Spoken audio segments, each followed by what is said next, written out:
हरियापुर गांव के एक कोने में रघुवीर लकड़हारे का एक छोटा सा घर था। उस दिन सुबह सवेरे रघुवीर लकड़हारा अपने औजार लेकर काम पर निकल रहा था।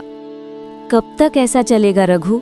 हर रोज सुबह कुछ आस लेकर जाते हो और शाम को निराश होकर लौटते हो। क्या तुम्हें नहीं दिखता कि पूरे गांव में सबसे बुरी हालत हमारी है?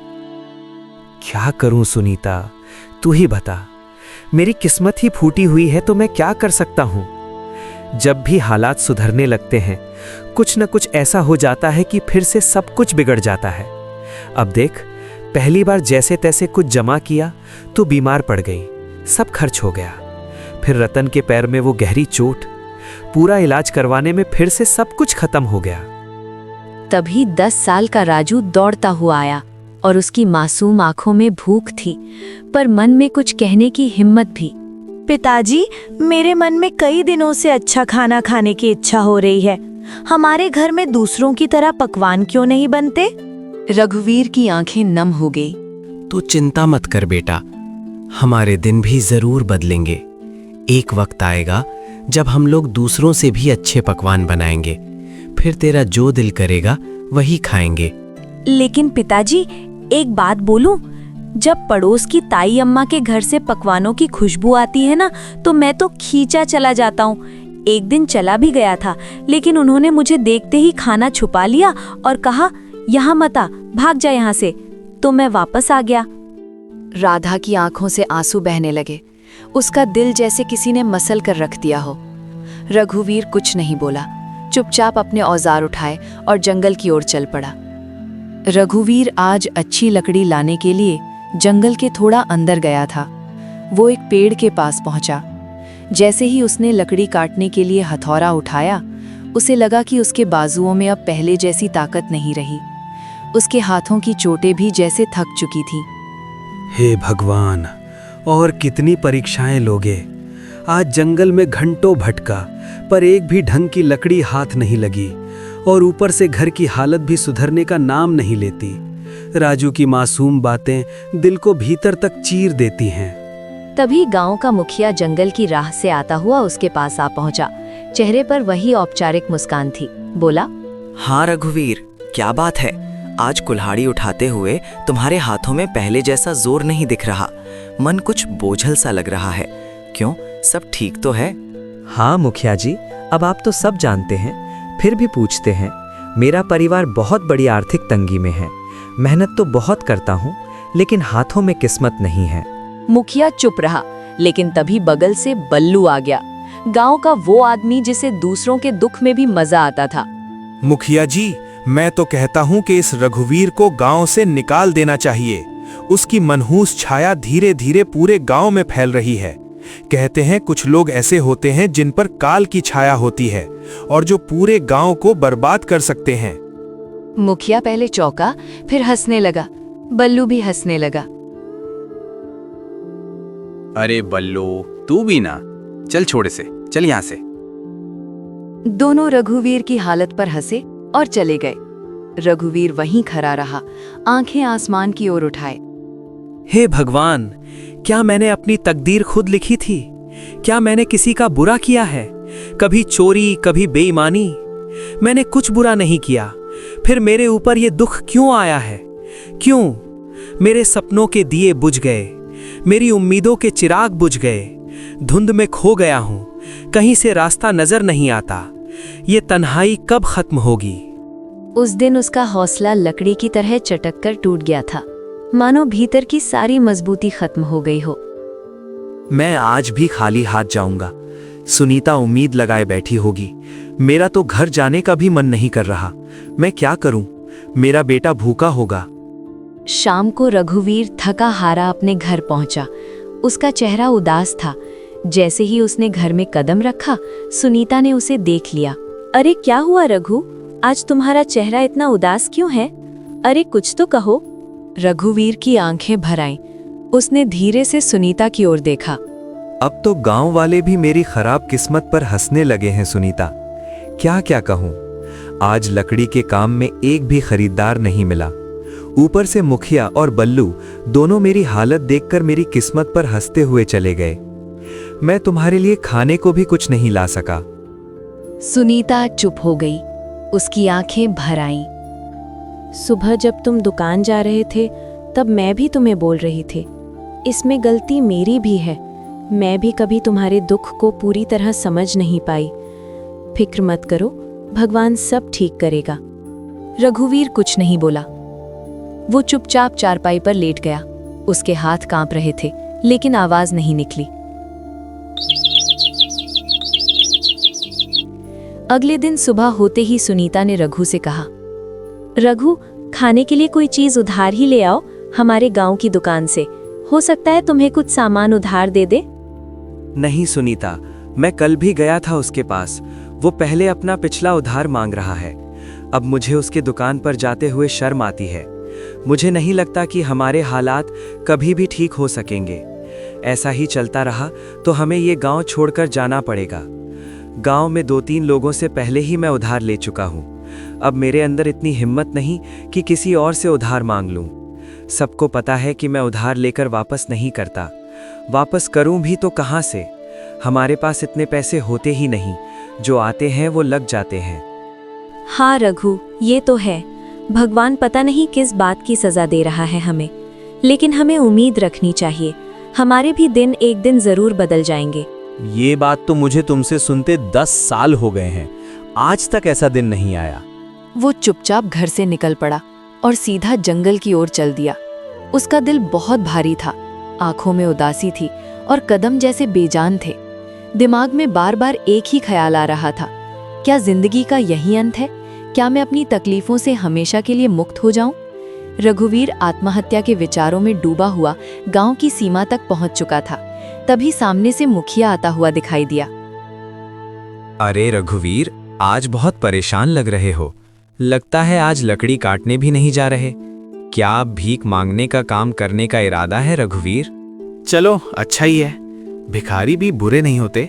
कम से कम भिखारियों पर कोई हंसता तो नहीं। मुखिया हंसता रहा और चला गया। रघुवीर बिना कुछ बोले जंगल की गहराई की ओर बढ़ गया। रघुवीर अब थक चुका था, उसके पैर जवाब दे चुके थे। वो एक घने वृक्ष की छाया में बैठ गया और आसमान की ओर देखने लगा। मैं मर्द हूं ना, इसीलिए किसी के सामने रो नहीं सकता। अगर सुनीता और राजू मुझे रोते हुए देख लेते तो उनका मनोबल टूट जाता। इसीलिए मुझे जंगल आना पड़ा। भगवान, तू मेरी कितनी परीक्षा लेगा? रघु उदास होकर आसमान की तरफ देखते हुए बातें कर रहा था कि अचानक उसके कानों में किसी के चीखने की आवाज आई। कोई है तो मेरी मदद करो। वो उठा और इधर-उधर देखने लगा। अचानक उसकी नजर एक साधु पर पड़ी जो जमीन पर गिरे हुए थे। रघुवीर तुरंत उनके पास गया। साधु महाराज, आपको क्या हुआ? आप ऐसे क्यों पड़े हैं? बेटा, मैं मंदिर की ओर जा रहा था कि रास्ते में मेरे पैर में जोर की मोच आ गई। मैं गिर पड़ा और तभी से इस सुनसान जंगल में पड़ा हूँ। ये जंगल इतना वीरान है कि यहाँ कोई आता ही नहीं। कई दिन हो गए कोई इंसान नहीं दिखा। मुझे बहुत प्यास लगी है, मेरा गला सूख रहा है। अगर जल्दी पानी नहीं मिला तो शायद मैं बच न सकूं। रघुवीर घबरा गया और तुरंत इधर-उधर देखने लगा, शायद कहीं से पानी या कोई मदद मिल जाए। परंतु यहाँ तो दूर दूर तक कोई तालाब दिखाई नहीं दे रहा है महाराज। बताइए साधु महाराज, अगर आपको पता हो कि पानी कहाँ मिल सकता है तो मैं अभी ले आता हूँ। यहाँ से लगभग 2 मील दूर एक तालाब है। तुम मेरे लिए वहां से पानी ले आओ बेटा। इतना कहकर साधु ने अपना कमंडल रघुवीर के हवाले कर दिया। थका हुआ रघुवीर बिना देर किए उस दिशा में चल पड़ा जहां उसे अपनी आखिरी उम्मीद नजर आ रही थी। जंगल की खामोशी के बीच वो अपनी थकी हुई टांगों के बावजूद तालाब तक पहुंच गया। जब उसने कमंडल पानी में डाला, अचानक तालाब से धुआं उठने लगा। धुआं धीरे धीरे एक भयानक औरत की शक्ल लेने लगा। ये दृश्य देखकर रघुवीर के दिल में डर और हैरानी की लहर दौड़ गई। तेरी हिम्मत कैसे हुई इस तालाब का पानी लेने की? क्या तुझे नहीं पता कि इस तालाब से कोई जल नहीं ले सकता? देखो, मुझे सच में नहीं पता था कि ये तालाब तुम्हारा है। मुझे माफ करो, मैंने ऐसा कोई अपमान नहीं किया। मैं एक डायन हूँ। अगर तुझे ये जल चाहिए तो मेरी एक पहेली का उत्तर देना होगा। अगर उत्तर गलत दिया तो इसी तालाब में डुबोकर मैं तुझे मार दूंगी। लेकिन हाँ, एक और रास्ता है जिससे तू बच सकता है। तू बिना जल लिए यहाँ से चला जा, ना पहेली ना मौत। रघुवीर गहरी सोच में डूब गया। एक ओर साधु की प्यास और दूसरी ओर मृत्यु का भय। मैं यहाँ से जल लिए बिना बिल्कुल नहीं जाऊंगा। मैंने किसी से जल लाने का वचन दिया है और मैं अपना वचन नहीं तोड़ूंगा। तुम मेरी ये पहेली सुन। मैं दिखाई नहीं देता, फिर भी सब मुझे महसूस करते हैं। ना मेरा रंग है ना रूप, पर मैं हंसता भी हूँ, रोता भी हूँ। मैं शरीर में लहता हूँ, पर शरीर से बड़ा संसार समेटे हूँ। स्वर्ग भी मुझ में है, नर्क भी मुझ में। बताओ मैं कौन हूँ? रघुवीर ने कुछ क्षणों के लिए अपनी आंखें मूंद ली। उसकी सांसें तेज और बेकाबू थी, मानो दिल के भीतर एक तूफान चल रहा हो। लेकिन उसके चेहरे पर एक अनोखा सा सुकून था, एक गहराई से भरा शांत भाव, जैसे वो अपने भीतर की रोशनी से सच्चाई को खोजने की कोशिश कर रहा हो। अंदर से बेचैनी के बावजूद उसके माथे पर एक दृढ़ संकल्प की रेखा साफ नजर आ रही थी, जो ये बता रही थी कि वो हार मानने वाला नहीं है। वो है मनुष्य का मन, जो हर दिशा में खुला होता है, जिसमें उजाला भी होता है और अंधकार भी। न कोई दीवार, न कोई दरवाजा, फिर भी उसमें पूरा संसार समा जाता है। डायन कुछ पल चुप रही, जैसे रघुवीर के उत्तर पर हैरान हो गई हो। फिर अचानक वो जोर से हंसने लगी, एक ऐसी हंसी जिसमें हैरानी, गुस्सा और शायद थोड़ी सी खुशी भी छुपी हुई थी। तू पहला योगी है जिसने मेरी पहेली का सही उत्तर दिया है। जा, जितना जल चाहिए ले जा। आज तुझसे मिलकर मुझे प्रसन्नता हुई। रघुवीर ने अपने कमंडल को ठंडे और साफ जल से भर लिया। उसकी आंखों में एक चमक थी, सफलता और संतोष की। फिर वो तेजी से लौट पड़ा। कदमों में जल्दी थी, लेकिन दिल में शांति। वो सीधे उसी स्थान पर पहुंचा जहां साधु महाराज निर्जीव से पड़े थे, जैसे उनके जीवन की आखिरी उम्मीद सिर्फ रघुवीर की वापसी से जुड़ी हो। लीजिए महाराज, मैं जल ले आया हूँ। साधु ने जल पीते ही रघुवीर को गहराई से देखा। उनकी आंखों में हैरानी और आश्चर्य साफ झलक रहा था। बेटा, क्या सच में तुमने उसी तालाब से जल लिया है? हाँ महाराज, आपने कहा था और मैंने निभाया। मुझे लगा था कि तुम जल नहीं ला पाओगे, क्योंकि मैं जानता था कि उस तालाब में एक डायन का वास है। जब भी कोई मनुष्य जंगल में आता है, मैं हमेशा उसकी ऐसी ही परीक्षा लेता हूँ। अक्सर मैंने देखा है कि वो मनुष्य डायन के डर से भाग जाता है, लेकिन तुम पहले मनुष्य हो जिसने उस डायन की पहेली को हल किया और मेरे लिए जल लेकर आए हो।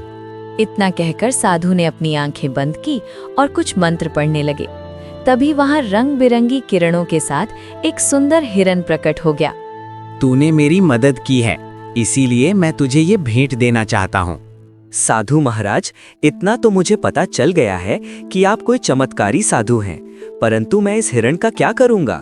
इसे अपने घर ले जा और अपनी बेटी की तरह पाल इसे, और याद रख, ये हिरन तेरी किस्मत बदल देगा। मैं जानता हूं कि तू सबसे ज्यादा अपनी किस्मत की वजह से परेशान है, वरना तेरे अंदर कोई बुराई नहीं है।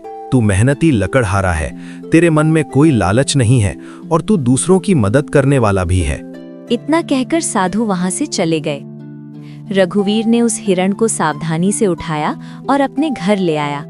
हिरण की सुंदरता और चमक देखकर रघुवीर के दिल में नई उम्मीद जगी और उसने ठाना कि उसकी रक्षा करेगा और अपनी किस्मत बदलने की कोशिश करेगा। अरे, ये हिरण आपको कहाँ से मिला? रघुवीर ने सारी कहानी सुनीता को सुनाई। हमारे घर तो वैसे ही खाने के लाले पड़े हैं। साधु महाराज को अगर देना ही होता तो धन देते, इस हिरण को क्यों पकड़वाया? हाँ, अब साधु महाराज ने कुछ सोच समझकर ही दिया होगा। उन्हें भी तो हमारी इस हालत के बारे में अच्छी तरह पता था। तभी वहां राजू आ गया। पिताजी, ये हिरण वाकई बहुत अच्छा है। मेरे साथ तो अब गांव का कोई भी बच्चा नहीं खेलता, क्योंकि हम गरीब हैं ना। लेकिन अब मैं इस हिरण के साथ खेलूंगा। इतना कहकर राजू हिरण को लेकर घर से बाहर चला गया और खेलने लगा। हिरण इतना सुंदर था कि जिस किसी की भी नजर उस पर पड़ती, उसका मन मोह जाता। अगले दिन जब रघुवीर अपने काम पर जाने की तैयारी कर रहा था, तभी गांव का जमींदार उसके घर आ पहुंचा। आप तो जमींदार हैं, मेरे घर पर क्या करने आए हैं? इससे पहले तो आप कभी नहीं आए। भला मुझ जैसे गरीब के घर में आपका क्या काम है? हाँ, बात तो तू सही कह रहा है रघुवीर, लेकिन बात यह है कि आज मैंने तेरे बेटे यानी रतन को एक हिरण्य के साथ खेलते देखा है। वो हिरण वाह वाह वाह बहुत ही सुंदर था, और तू जानता है कि मुझे जानवरों को पिंजरे में रखने का कितना शौक है, तो मैं वो हिरण खरीदना चाहता हूँ। सुनीता ये सुनकर चौकस हो गई। वो कुछ कहने ही वाली थी कि माफ कीजिए, मैं वो हिरण आपको नहीं बेच सकता। अरे भाई, मैं तुम्हें इसकी अच्छी कीमत दूंगा। आप मुझे चाहे उसकी कितनी भी कीमत दें, माफ कीजिएगा, मैं उस हिरण को नहीं बेचूंगा। जमींदार क्रोधित होकर वहां से चला गया। आपने ये क्या किया? जमींदार हमें इसकी अच्छी कीमत दे सकता था, हमारी हालत कुछ बेहतर हो सकती थी। मैं ये हिरण नहीं बेचूंगा सुनीता, क्योंकि ये हिरण मुझे साधु महाराज ने भेंट किया है, और भेंट की हुई वस्तुओं को कभी बेचा नहीं जाता। कुछ दिन ऐसे ही बीत गए। रघुवीर और उसका परिवार हिरन से इतना जुड़ गया था कि उसे छोड़ने का ख्याल भी नहीं आता था। फिर कुछ दिनों बाद एक व्यापारी वहां आ पहुंचा। अरे भाई, मुझे तुम्हारा ये हिरण बहुत पसंद आया है। मैं तुम्हें इसकी मुंह मांगी हुई कीमत दूंगा। ये हिरण मुझे बेच दो। तुम चाहे मुझे कितना भी धन क्यों न दो, मैं इसे नहीं बेचूंगा। अरे तुम गरीब के गरीब ही रहोगे। तुम सामान्य लक्कड़हारे हो, समझते ही नहीं कुछ। व्यापारी वहां से चला गया। सुनीता रघुवीर पर गुस्सा हो गई। जब से ये हिरन आया है तब से हमारा खर्चा और बढ़ गया है। पहले जमींदार को लौटा दिया और अब व्यापारी को भी मना कर दिया। क्यों नहीं बेचा इसे? राधा, न जाने क्यों मुझे इस हिरण से अब एक खास लगाव हो गया है। और वैसे भी साधु महाराज ने कहा था कि इसे अपनी बेटी की तरह पालना। अब ये मेरी बेटी जैसा है, और भला कोई अपनी बेटिया को मांगी हुई कीमत पर बेचता है क्या? खुद सोचो ना। राधा ये सुनकर चुप हो गई और नम आंखों से मुस्कुराने लगी।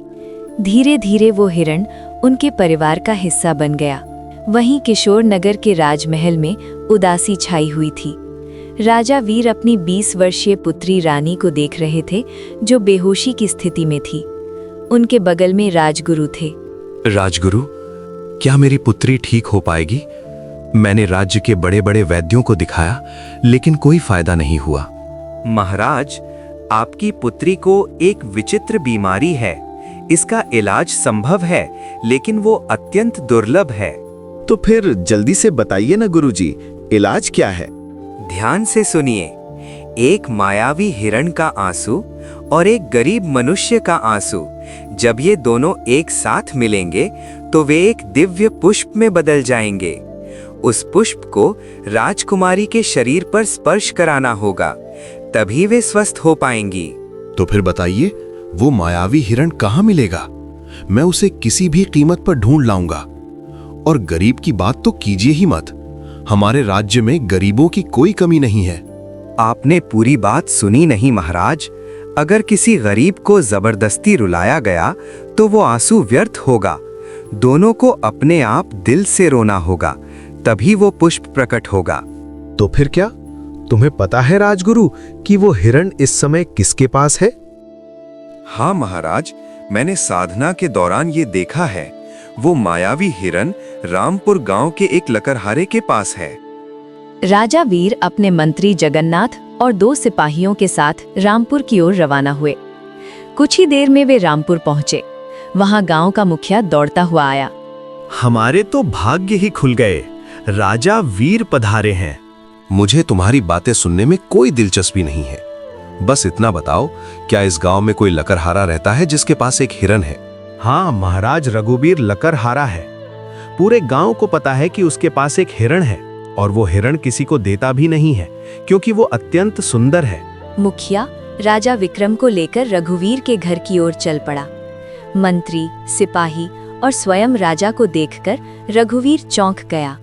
क्या तुम्हारे पास कोई हिरण है? और क्या वो मायावी भी है?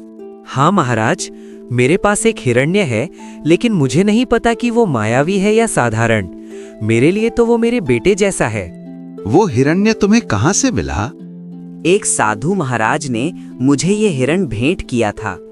उस साधु ने तुम्हें एक मायावी हिरण दिया है। चलो, मैं उसे खरीदना चाहता हूँ। क्षमा कीजिए महाराज, मैं इसे बेचना नहीं चाहता और बेच भी नहीं सकता। महाराज, ये इतना ही मूर्ख है कि जमींदार ने भी इसे खरीदने की कोशिश की, मगर उसने नहीं बेचा। हमारे गांव का सबसे बड़ा व्यापारी महंगी कीमत देने आया, लेकिन फिर भी वो नहीं बिका, और अब उसने आपको भी मना कर दिया है। उसकी हिम्मत तो देखिए। देखो लकड़हारा, मुझे उस हिरण की बहुत जरूरत है। मैं तुम्हें उसकी महंगी कीमत दूंगा, समझ रहे हो ना? महाराज, मैं नहीं दूंगा, क्षमा कीजिए। मैं तुम्हें आधा राज सौंप दूंगा, बस मुझे वो हिरन दे दो। नहीं महाराज, अगर आप मुझे पूरा राज भी दे दें तब भी मैं उसे आपको नहीं दूंगा, क्षमा करें। सिपाहियों, इस लक्कड़हारे को बंदी बना दो और उस हिरन को पकड़कर महल में ले आओ। सिपाहियों ने रघुवीर और हिरण दोनों को पकड़कर महाराज के सामने पेश किया। कैसा लग रहा है अब मूर्ख? मैं तुम्हें आधा राज्य देने को तैयार था और तुमने इनकार कर दिया। अब मैं तुम्हें उस हिरण को बिल्कुल नहीं दूंगा। आखिरी बार देख ले इसे, मूर्ख कहीं के। महाराज, मैं जानता हूं कि आप जो निर्णय लेते हैं उस पर अटल रहते हैं। बस आपसे मेरी एक विनती है, मैं अपने इस हिरण को एक बार गले लगाना चाहता हूं। मैंने इसे अपने बेटे जैसा चाहा है। जा, तुम्हें इतनी मोहब्बत है तो जा गले लगा ले इसे। रघुवीर ने दौड़कर उस हिरण को गले लगा लिया। दोनों की आंखों से आंसू बहने लगे, और जैसे ही वे आंसू धरती पर गिरे, वहां एक नीला फूल खिल गया। महाराज, यही वो फूल है जो आपकी पुत्री को ठीक कर सकता है। राजा वीर दौड़कर फूल लेकर अपनी पुत्री के कमरे में गए। फूल जैसे ही पुत्री के शरीर को छुआ, रानी होश में आ गई। राजा वीर खुशी से राज दरबार वापस आ गए। मुझे माफ कर दो रघुवीर, मैंने अपनी पुत्री के प्यार में अंधा होकर तुम्हारे साथ अन्याय किया। तुम्हारे आंसू सच्चे थे। अब मैं समझ गया कि तुम कितना सत्य बोल रहे थे। तभी वहां साधु महाराज प्रकट हो गए। महाराज, ये गरीब लकड़हारा किस्मत का मारा है। उस हिरण को मैंने ही उसे भेंट किया था, और मैंने कहा था कि ये उसकी किस्मत बदलेगा। मैं जानता था कि आपकी पुत्री का इलाज उसी मायावी हिरण से होगा, लेकिन वो तभी संभव था जब हिरण पालने वाले की आंखों से सच्चे आंसू निकले, और सच्चे आंसू केवल सच्चे इंसान के निकलते हैं। साधु ने रघुवीर को देखकर कहा, रघुवीर, तुम्हारा काम पूरा हुआ, और जैसा कि मैंने कहा था, ये हिरण तुम्हारी किस्मत बदलेगा। अब समय आ गया है। रघुवीर, हम तुम्हें बहुत सा सोना देते हैं। तुम्हारी वजह से हमारी पुत्री ठीक हो गई है। हम तुम्हारा ये एहसान कभी नहीं भूलेंगे। महाराज, आपकी मेहरबानी है, लेकिन कृपया करके मुझे ये ना दें। नहीं नहीं रघुवीर, ये भेंट है, और भेंट को कभी ठुकराते नहीं। आज से तुम मेरे राजमहल में मेरे सलाहकार बनकर रहोगे, और मेरे खजाने की रक्षा का काम तुम्हारे कंधों पर होगा। तुम सच्चे इंसान हो, और हां, जिस गांव में तुम रहते हो, आज से तुम उस गांव के जमींदार हो। वो पूरा गांव अब तुम्हारा होगा। रघुवीर पूरी दौलत लेकर अपने घर वापसी की राह पर निकला, जो उसकी मेहनत, ईमानदारी और सच्चाई का अनमोल इनाम था। इस तरह एक सामान्य लकड़हारा अपनी मेहनत और प्यार की वजह से अपनी किस्मत बदलने में कामयाब हो गया। उसका जीवन अब पहले से कहीं ज्यादा खुशहाल और सफल था, और वो अपने गांव के लिए एक मिसाल बन गया।